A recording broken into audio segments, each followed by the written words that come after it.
Hello everyone, welcome back to our channel. तो आज हम बात करेंगे ड्रामा शतपसंद के एपिसोड नंबर 45 के फुल प्रेडिक्शन के बारे में, और आपको बताएंगे कि इस ड्रामे में आगे क्या क्या हो सकता है। इलाके में फैलने वाली उन वॉइस नोट्स ने पूरे इलाके की फ़ज़ा में एक ऐसी घुटन पैदा कर दी थी कि हर कोई फरासत अली के ख़ानदान को नफ़रत की निगाह से देख रहा था। अगली सुबह जब सूरज निकला तो फरासत अली को वो शराफत का मुकुटा सिर्फ टूटा ही नहीं बल्कि चकनाचूर हो गया।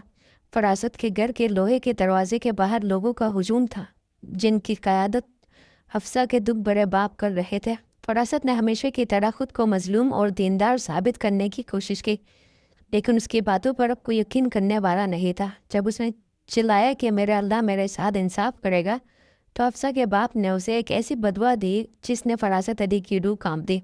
उन्होंने साफ कहा कि जिस बेटी की जान तुम लोगों ने ली है, उसकी अब तुम्हारे अपनी बेटियों का मुकद्दर बनेगी। ये बदवा पूरे घर पर एक काले साए की तरह छा गई, और मोहल्ले की दुकानदार तक अब ये कहने लगे थे कि फरासत अली के घर अब शरीफों का नहीं बल्कि साजिशों का गढ़ बन चुका है। घर के अंदर की हालात किसी जेल से कम नहीं थे। ईमान, जिसने पूरी ज़िंदगी दूसरों की जिंदगियों से खेल कर खुद को बेगुनाह दिखाया था, अब अपने ही बच्चियां हुए जाल में फंस चुकी थी।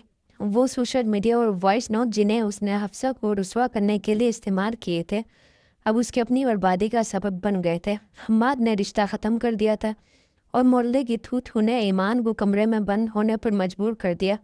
फरासत अली, जो अपनी इज्जत के लिए किसी भी बलि चढ़ा सकता था, अब उल्टा अपनी ही बेटी पर बरास रहा था और उसे उन तमाम शरारतों पर जिम्मेदार ठहरा रहा था जो उसने खुद सिखाई थी। ये एक ऐसी अजियत थी कि फरासत को अब पर्दों के पीछे छुपना पड़ रहा था और अपने बेटे बिल्लू को झूठ बोलने पर मजबूर कर रहा था कि वो बाहर जो कर सब बताए कि उसके बाप की तबीयत ख़राब है, ताकि उसी किसी का सामना ना करना पड़े। दूसरी तरफ सनम और फिदा का रिश्ता एक ऐसा मोड़ पर आ गया था जहाँ से वापसी नामुमकिन थी। सनम ने पूरी रात जाग कर गुजारी। उसके कानों में फिदा की वो बातें गूंज रही थी जो उसने सनम की माँ से कही थी। सनम को दुख इस बात का नहीं था कि फिदा ने उस पर शक किया, बल्कि दुख इस बात का था कि उसने सनम को अपने माँ बाप के सामने उसके बुरे रवैये साबित करने की घटिया कोशिश की।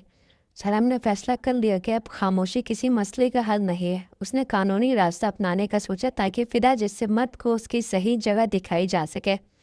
जब फिदा के दरवाजे पर डिफेमेशन इज्जत नफ्सी का लीगल नोटिस पहुंचा तो फिदा के होश उड़ गए। सनम ने पहले ही धमकी दी हुई थी कि अब तुम्हें सिर्फ नोटिस ही ठीक कर सकता है। वो समझा रहा था कि सनम रोती हुई आएगी और उसने उससे माफ़ी मांगेगी, लेकिन सनम ने कानून का सहारा लेकर फिदा के गुरूर को मिट्टी में मिला दिया। एपिसोड के आखिरी लम्हात में जब फिदा ने एक बार फिर सनम को रास्ते में रोक कर दबाने की कोशिश की और उसे नोटिस वापस लेने का कहा, तो उसे सनम के लहजे में एक ऐसी सख्ती मिली जो पहले कभी नहीं। सनम ने साफ अल्फाज में उसे बाढ़ में जाओ कहा और वाजे कर दिया कि अब फैसला अदालत में होगा। सनम ने उसे बताया कि फिदा ने झूठ बोलकर उसे तोड़ने की कोशिश की, लेकिन अब सनम सच बोलकर फिदा के वजूद बिखार देगी। जब सनम वहाँ से अपनी गाड़ी में रवाना हुई तो पीछे खड़ा फिदा अपनी अना के मुकाबले को देखते रह गया। फरासत अली के लिए अब वही इंसाफ आ रहा था जिसका वो दावा करता था, लेकिन ये वो इंसाफ नहीं था जो उसे बेगुनाह साबित करता, बल्कि ये उसके अपने गुनाहों की वो सज़ा थी जो उससे तन्हाई और रुसवाई की सूरत में मिलने वाली थी। आज की प्रेडिक्शन हमारी यहाँ तक थी, और अगर आपको वीडियो पसंद आई हो तो लाइक कमेंट शेयर ज़रूर कीजिएगा, और इसी तरह की मज़ीद वीडियोस देखने के लिए हमारे चैनल को सब्सक्राइब कीजिए। बाकी अगली वीडियो तक के लिए अल्लाह हाफ़िज़।